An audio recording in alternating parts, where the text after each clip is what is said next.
Davidson County Chancery or Circuit Court. Your appeal must be filed within 60 days of the date of the entry of the Commission's decision. We advise that you seek your own independent legal advice to ensure that your appeal is filed in a timely manner and that all procedural requirements have been met. So with that, we will move down to item 6.1. And just for a point of clarification, I guess the approval of the minutes, we'll just do two sets of minutes next month. And right, yeah. That's correct, Chair. Okay. But you may want to just do the public comment period, Okay. just to give people who are here an opportunity to speak. So I'll let Marty go first, and then is that procedurally okay? Or do you mean do public comment first? It would be probably better to do it first. Okay. Marty, if you don't mind, we're going to allow for public comment. I know there's a few council members here. And so right now we will open the floor if there's anybody that would like to provide any sort of public comment related to the agenda or related to traffic and parking. I'll give you the opportunity to speak now. I'm assuming most of the people that signed up on the list was for a specific item, but we'll open it up now. Councilmember Cash, please state your name for the record, please. Thanks, Councilman Tom Cash, District 18. The item number that's about the Belmont bus loading zone, or the Compton bus loading zone. Is that 7? Yeah, I believe it's 7.2 is the Belcourt. Are you talking about the Belmont on Grundy? On Compton. 7.2. Thank you. I'm in support of this request, and just in case I can't make it next month, I wanted to put it on the record. I think we had some pretty good discussion with the Belmont Neighborhood Advisory Group. I did have one member of that group kind of ask, like, do we ever do these kinds of things in pilot programs rather than just a sweeping awarding? I guess some concern on that person's part was that sometimes if we do something and there are issues, it's hard to pull it back. And I'm not saying that I'm asking for that, but I'm just curious if that's something that if some of these changes are pilots rather than that get revisited in a year. I'm just going to put that out there. Yeah, I'll defer that to legal and or NDOT to comment, starting with legal. Sure, yes, pilot programs may be revisited, if that's what you're asking. In a year, you want to limit it to 1 year? I'm not saying I want to limit it to 1 year. I'm asking more about the practices of the commission, if that makes sense. Sure. If sometimes with some of these things, they're done temporarily to revisit to make sure everything's going fine, or if adjustments need to be made, or if we just need to do that if we find that there are any problems. Not that I expect any. I can affirm that we have approved things on a pilot basis. In fact, there was an item on the agenda for a pilot valet on 2nd Avenue that's on this very agenda. So the answer is yes. Okay, thank you. Right. But legal question. I mean, if the commission approves a loading zone, they can unapprove it later. Isn't that correct? Yes, that's correct. Okay, so you can approve it, and then if we determine it's not working, we can bring it back to the commission and unapprove it. Or make changes. Yeah. Yeah. Because things change. Yeah, and I'm sure you have. Does that answer your question, Councilman? It does, and I'm sure you have done that in the past, correct? Yeah. And in fact, it looks like one of the other District 18 item is one that is being adjusted from valet to loading zone. All right, I just wanted to share that. I had a constituent that asked that question, and I want to be able to answer it. Thank you for your work. Thank you. Is anybody else in the audience that would like to speak or have public comment? If not, we will move down back to you, Marty, on item 6.1 for a update on the Connect Downtown recommendations. Please state your name for the record, if you don't mind. Sure, I'm Marty Sewell with NDOT, and going to present the a briefing and update on the final action plan recommendations for Connect Downtown. First of all, just thank you again for the opportunity to share this with you, share this update. This is our 6th briefing for the Traffic and Parking Commission over the course of the last couple of years and updating on this plan. And it is scheduled to be the final one. And we are at that stage of the project where we can say that. And again, this is a 10-year project, 10-year action plan. The partners that we worked with were TDOT, WEGO, the National Downtown Partnership, and of course Metro and NDOT. And an overview just generally of what I want to cover today, and more of a here's what we've heard and here's where we've made some adjustments and what's happening next will be the topic. And just wanted to make the point too that, we're not talking about in the first few years of this plan major changes at the curb that anyone needs to be especially concerned about. We'll be going through an iterative process as we implement the plan and do project development and that sort of thing. And I'm going to point out where Traffic and Parking Commission will come into play in the next few months, next few years with some of these projects, as well as some other items I just want to point out to you. It's not the same presentation again. You don't have to worry about falling asleep with it this time. I have changed it a little bit so it can be forward thinking, and it's to let you know what we'll be up to next and what we'll be bringing to you. But okay.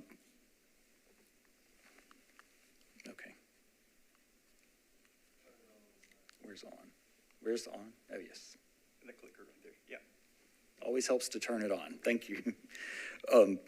Continuing on, as you'll recall from our previous presentations, we've organized the recommendations in the plan based on these 5 big moves that are on the screen.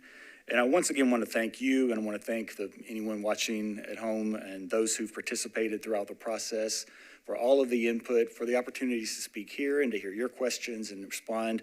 It's always been very helpful. And again, just to point out again, we're wanting to focus in the first phase of this project in terms of implementation on those low-hanging fruit, things that we know that we can fix more quickly, get those out of the way, start modeling and evaluating those, things like our traffic signals and the TMC that I'll hit on in just a second.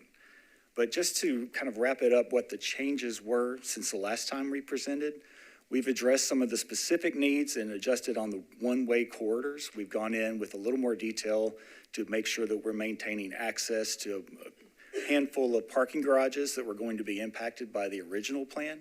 And so we've made some changes that will show up when you look at the maps. You'll be able to see that, and I'll kind of see it on the next slide. But if you have questions about that specifically, we'll be happy to ask them. I'm going to kind of breeze over some of the details in order to make sure we get a good overview. But also we're planning to add a lot more, we've added more recommendations for the transportation demand management so that the team that works with me in the planning section at NDOT can take those and begin implementing those as soon as we can.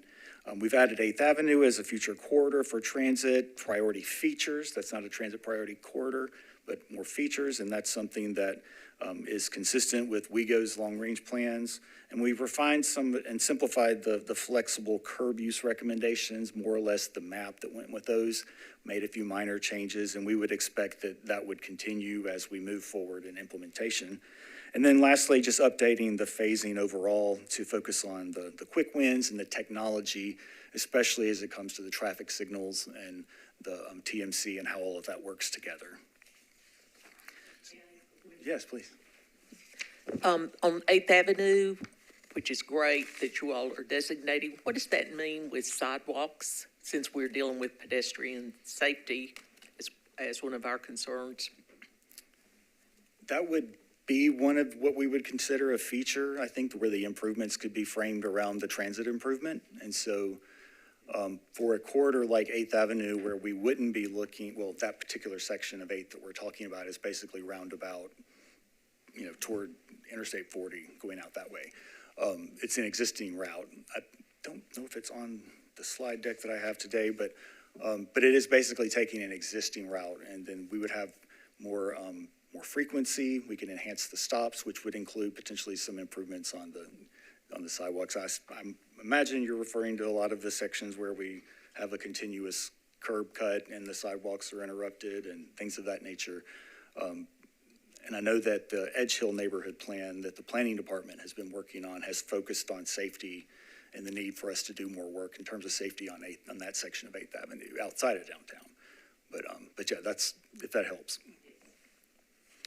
In terms of managing congestion as the big move, this is similar to what we presented last time. The star recommends, the star by each of these is pointing out items that would require your participation as we implement.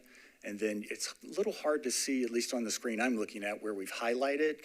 Commissioners, can y'all see the highlighted lines there for traffic management center, adaptive signals, and I think the additional enhancements, the first two on those are highlighted. And that just simply means those are actions that are in that quick fix, low-hanging fruit category that we would be focusing on first. Question.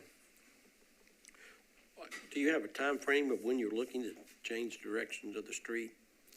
Because my recollection is that there's been changes in the past to these streets, so. Yes, sir. We would want to make sure that we have really hit on the technology improvements and looking at signalization, that would be the focus first before looking at that. And Brad, I don't know if you want to add anything to that. Yeah, so not in phase one. Those are not phase one items. Phase one items are going to be focused on the signalization items that we've talked about. But yes, that they are the subject of continued evaluation as we move forward.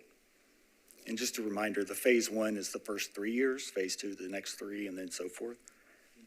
And if I have other details we can go over on this when we come back. I got one additional before you move on. Sure. As we're rolling out parking meters, is this directional, where we're going, is this considered as we're doing that? Yes, Commissioner Mason, yes, they are being considered as far as that layout when it comes to any directional changes and any things that the commission approves. Those are being thought of as we go along with Connect Town. As you recall, we did pause a lot of the valet issuing of the valet zones during the Connect Downtown period. So now that we have a better picture of different curb management strategies that we're going to be using and the proximity of those, we will be allowed to move forward in certain those situations.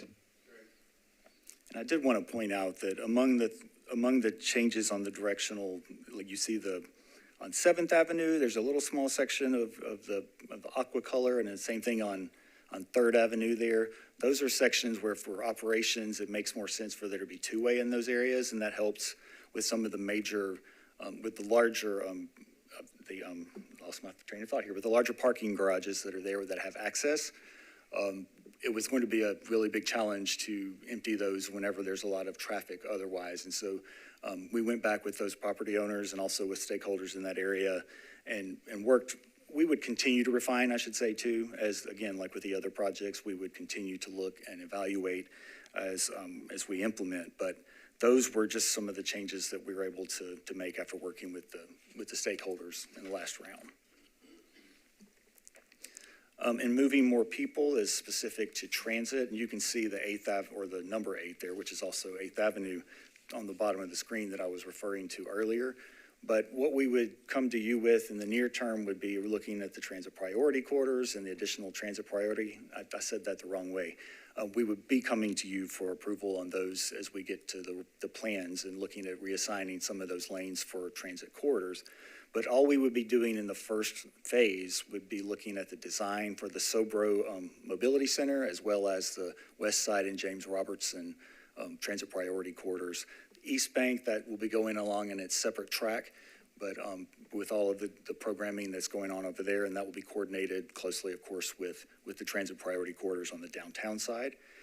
Also in the near term, 3rd and 4th Avenues, you see the kind of dashed lines that are showing up between the central area of downtown within the loop of the transit priority corridor. Those are demonstrating some of the features that I was talking about that would apply potentially for 8th Avenue too.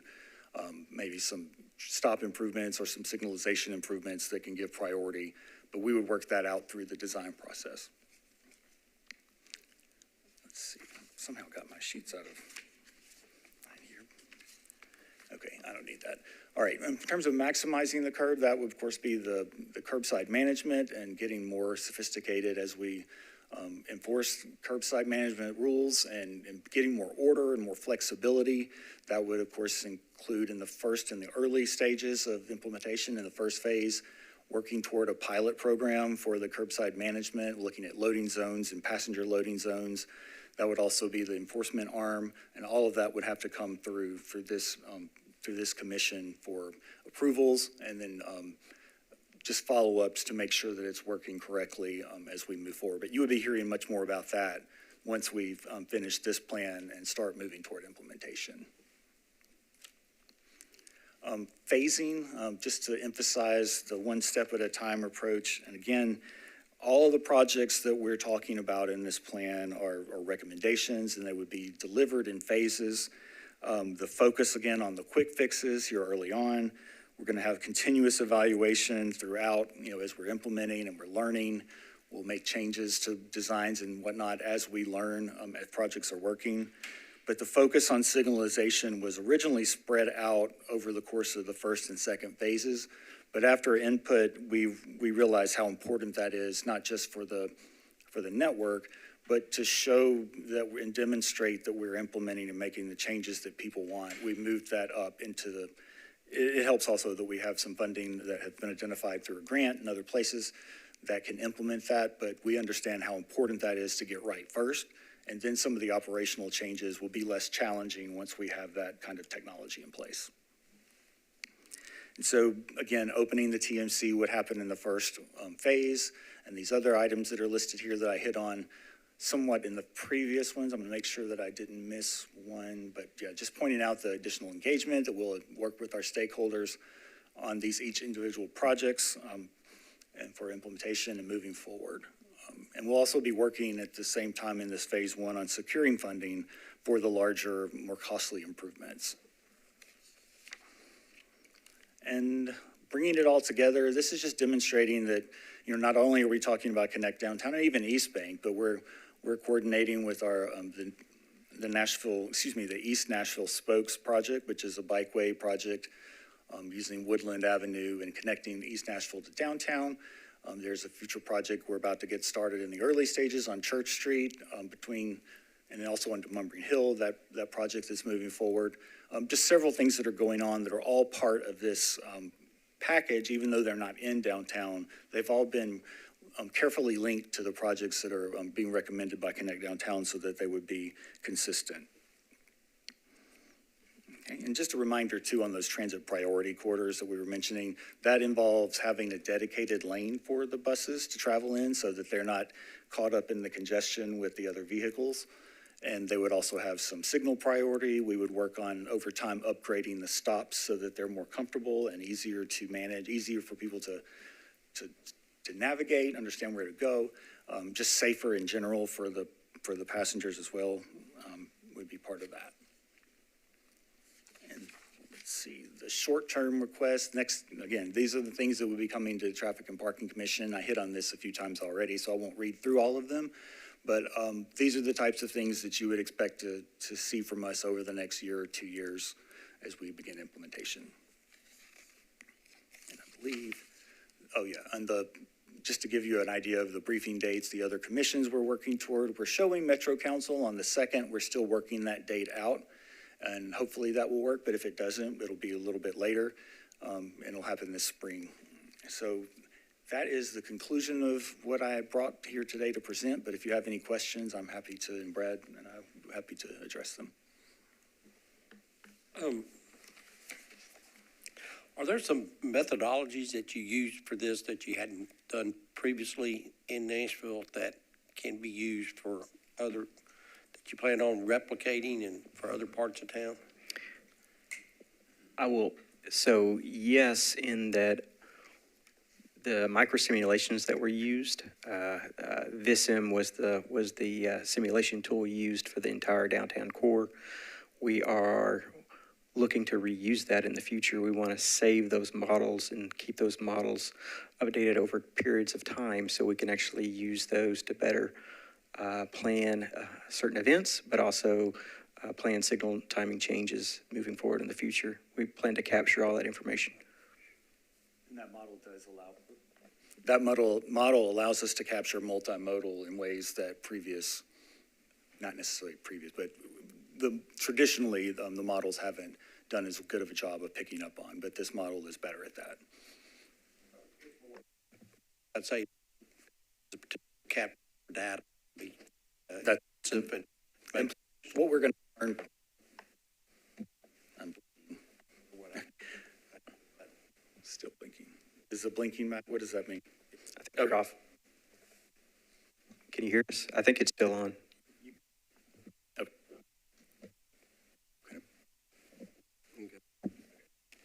Where was it? Now.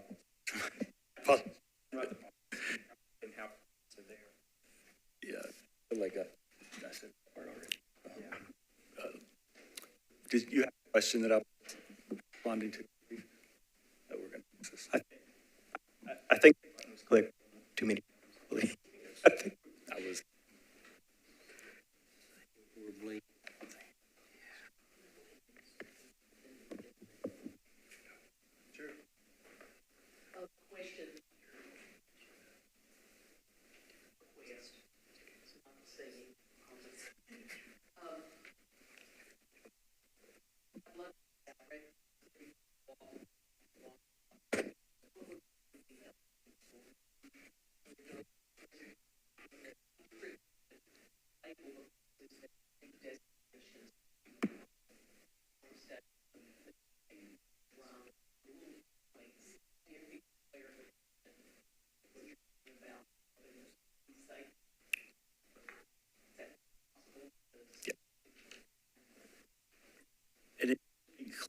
In the action plan itself, it might just see.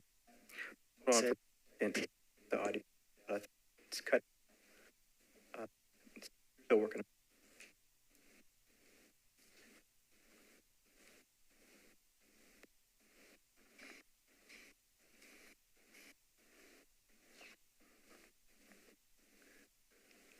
Can you see it? So cuts out back and forth. You can hear it cuts out. So it's actually cutting the line.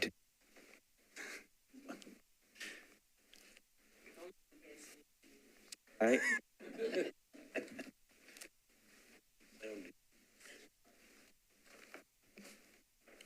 Want to go? I don't know. Additional. Okay. I don't think. Do we have them?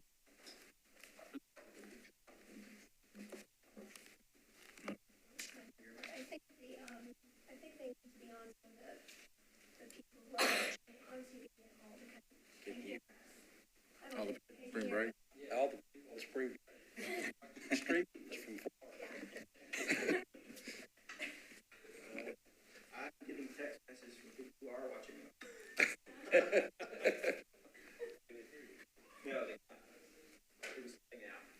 So you can see how it's blinking. I believe that means audio kind of on and off as it's blinking.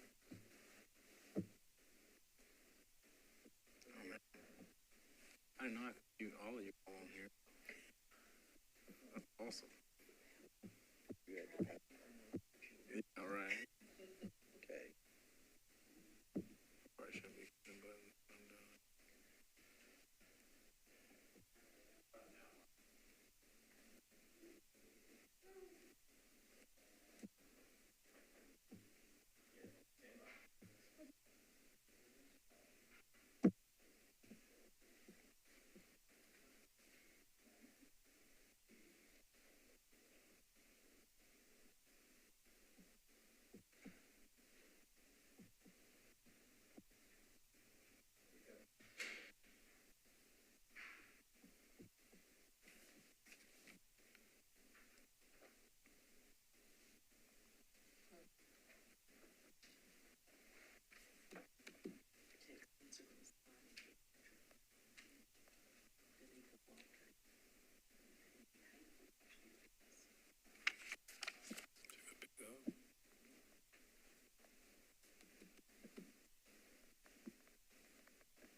this is promising.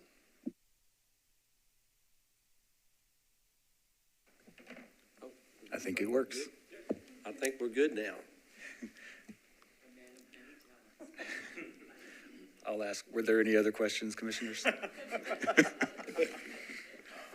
I think we're good. Really appreciate you taking the time. Brad, you have Yeah. something else? I thought what we were really going to share was, you asked about the model. I mean, the model is quite extensive. It actually models each trip through the downtown corridor, thousands of trips. So with that information, we can look at transit, we can look at, the interactions at the signalized intersections. So it is a very powerful tool that we are going to reuse in the future. I could see that if we expanded transit or other kinds of things, this could be a tool in the toolbox for that. Absolutely. Okay. Thank you. Thank you. I don't think there's anything else. What? No, I think I'll wait till the next meeting Okay. to talk about that. I think they're done. All right, with that, Motion to adjourn. thank you.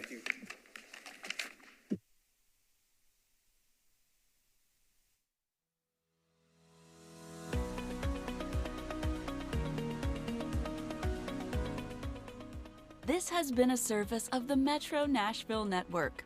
If you would like to see this presentation again, or for more information on this and other programs, visit nashville.gov.